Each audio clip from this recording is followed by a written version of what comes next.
Hello बच्चों, नमस्ते। कैसे हैं आप लोग? Welcome to the channel. I hope सब अच्छे होंगे, मस्त होंगे, स्वस्थ होंगे। आज हम बच्चों पढ़ेंगे लाइंस और angles. 9th class NCERT mathematics में लाइंस और एंगल्स एक्सरसाइज 6.2 और 6.2 का क्वेश्चन नंबर 1 और 2। तो चलिए शुरू करते हैं। क्वेश्चन नंबर 1 में हमें दिया हुआ है कि line A B line C D के पैरेलल है और सी डी जो है वो ई एफ के पैरेलल है। ठीक है, तो हम यहीं से शुरू करते हैं। गिवन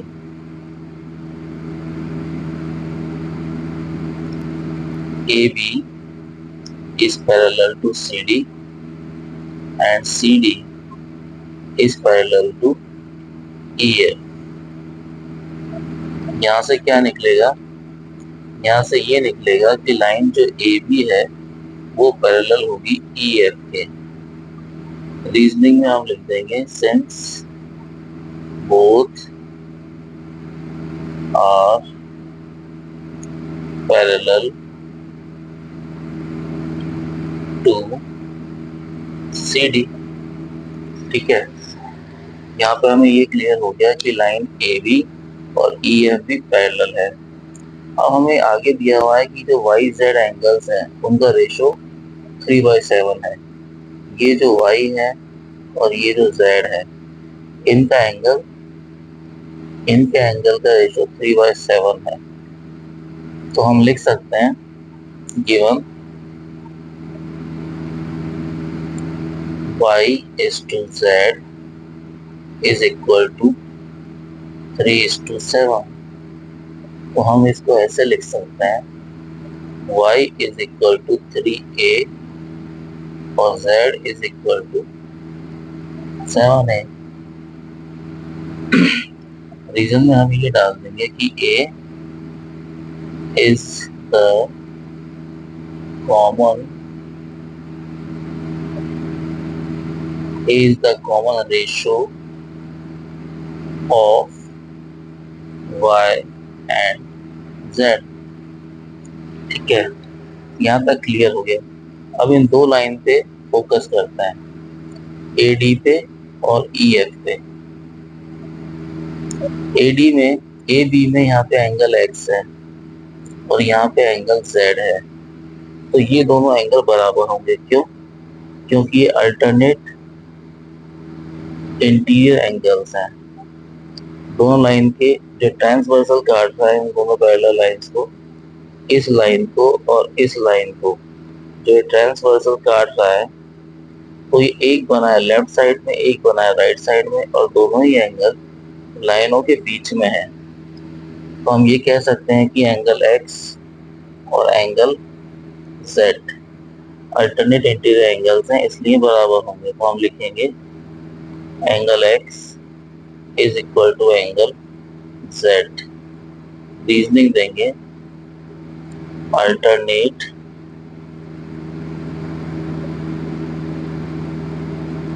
इंटीरियर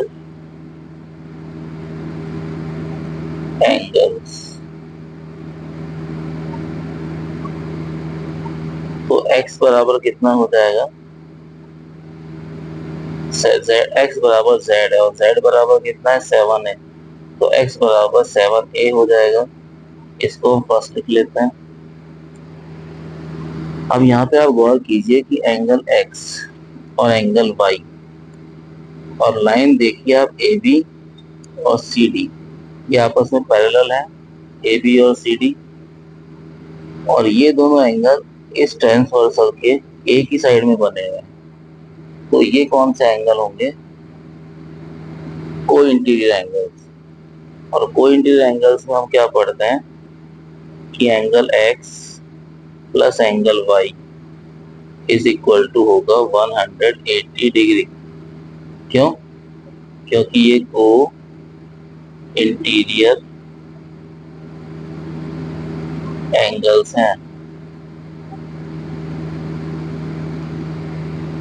अब यहाँ पे मैं एंगल एक्स की जगह लिखूंगा जो एक में आया था मेरे पास 7A,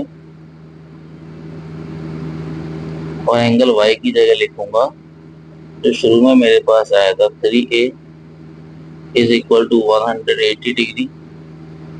तो ये हो जाएगा 10A, 10A is equal to 180 degree. तो यहाँ से A क्या निकलेगा, A निकलेगा 180 डिग्री अपॉन 10। ये 10 नीचे जाके डिवाइड कर देगा इसको, तो इसको 18 टाइम्स ये काटेगा। तो A की वैल्यू कितनी आई, 18 डिग्री। तो हमें फाइंड आउट करना है angle X, angle X find out करना है। तो angle X is equal to 7A। तो 7A एंगल X है, तो यहाँ A की वैल्यू पुट कर दीजिए आप, 7 के बाद 18, तो 18 7 कितने होते हैं, 126 डिग्री। तो एंगल X की वैल्यू कितनी आई, 126 डिग्री, और यही है हमारा आंसर। तो चलो बच्चों बढ़ते हैं क्वेश्चन नंबर 2 की तरफ। ओके, हेलो बच्चों, तो स्टार्ट करते हैं second number question. Second number question में हमें दिया हुआ है कि जो ए बी है, ए बी हमारी सी डी के पैरेलल है, ए डी हमारी सी डी के पैरेलल है, और ई एफ सी डी पे एक परपेंडिकुलर है। ठीक है, एंगल जी ई डी कितना है, जी E D, G E D हमारा 126 degree.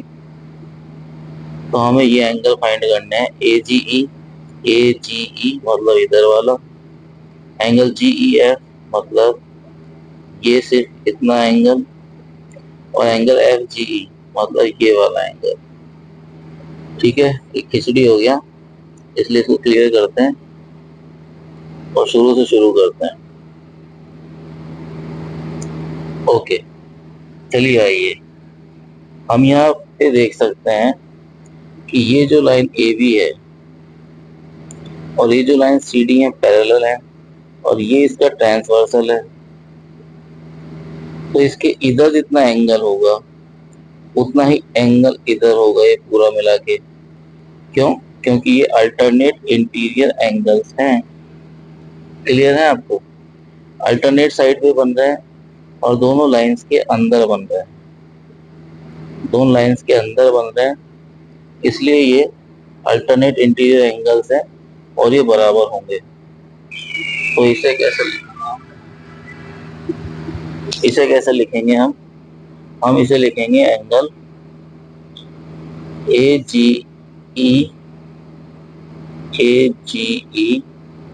Is equal to angle G E D, G E D, G E D. Reason में आ जाएगा अल्टरनेट इंटीरियर एंगल्स। एक्सरसाइज 6.2 से पहले जो मैंने वीडियो बनाया था इसके इंट्रोडक्शन का, वो आप जरूर देखिएगा, उसी में सब कुछ क्लियर होगा आपका अल्टरनेट इंटीरियर एंगल्स क्या होता है, इस तरीके से को इंटीरियर एंगल्स क्या होता है, वर्टिकल अपोजिट एंगल्स क्या होता है, पैरेलल लाइंस कैसे होती हैं, तो वो आप जरूर देखिएगा। तो हमारे पास ये इक्वेशन आ गई कि एंगल ए जी ई बराबर होगा जी ई डी के। तो एंगल जी ई डी कितना है, 126 डिग्री। तो एंगल ए जी ई कितना हो जाएगा, 126 डिग्री। ये हमारे पहले का आंसर आ गया।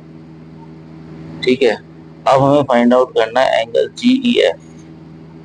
तो चलिए करते हैं angle G E F.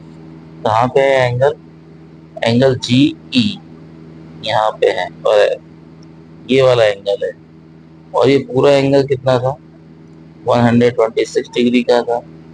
G E D कितना था, 126 डिग्री का था। तो इसमें से जब मैं 90 वाला लेस कर दूंगा परपेंडिकुलर वाला, तो बचा हुआ एंगल कितना आएगा, जी ई एफ। तो एंगल जी ई एफ को मैं लिख सकता हूँ angle G E D minus 90 degree. और हमें पता है कि एंगल जी ई डी की वैल्यू क्या है, 126 डिग्री। और इसमें से 90 डिग्री जो परपेंडिकुलर वाला है वो हमने माइनस किया तो 36 डिग्री इसका आंसर आ गया। ये सेकंड हो गया अपना एंगल जी ई एफ। और थर्ड हमें फाइंड करना है एंगल एफ जी ई। उससे पहले इसे इरेज करते हैं। एंगल एफ जी ई अभी हमने फाइंड आउट किया था एंगल ए जी ई 126 था। अब हमें ये एंगल फाइंड आउट करना है। तो आप देख रहे होंगे यहाँ पे ये एक पैरेलल लाइन है, सॉरी एक स्ट्रेट लाइन है, और इस पे इस साइड में ये दो एंगल बन रहे हैं, नंबर 1 एंड नंबर 2। तो इन दोनों एंगल का सम कितना होता है, 180 डिग्री। क्यों? क्योंकि ये लीनियर पेयर बना रहे हैं।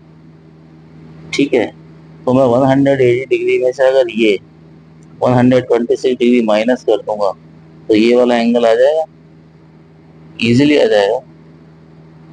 तो चलिए निकालते हैं angle F G E plus angle A G E is equal to 180 degree. Reason में हम लिखेंगे लीनियर पेयर, मतलब ए जी ई और एफ जी ई ये वाला सेमी सर्कल बन गया, तो ये 180 डिग्री हो गया। अब हमारे पास वैल्यू किसकी है, हमारे पास वैल्यू इसकी है ए जी ई की, और एफ जी ई हमें फाइंड आउट करना है। तो एंगल एफ जी ई और एंगल ए जी ई की वैल्यू क्या है, 126 डिग्री इज इक्वल टू कितना आएगा, 180 डिग्री। तो angle F G E is equal to, ये इधर जाएगा तो माइनस हो जाएगा, तो 180 डिग्री माइनस 126 डिग्री माइनस करेंगे तो हमारा आंसर आएगा 54 डिग्री। और वही एंगल एफ जी ई है, और यही इस क्वेश्चन का आंसर है। तो बच्चों कैसा लगा आपको वीडियो, अपने दोस्तों में जरूर शेयर कीजिए इसको। मिलते हैं अगले वीडियो में, तब तक के लिए खुश रहिए, मस्त रहिए, बाय।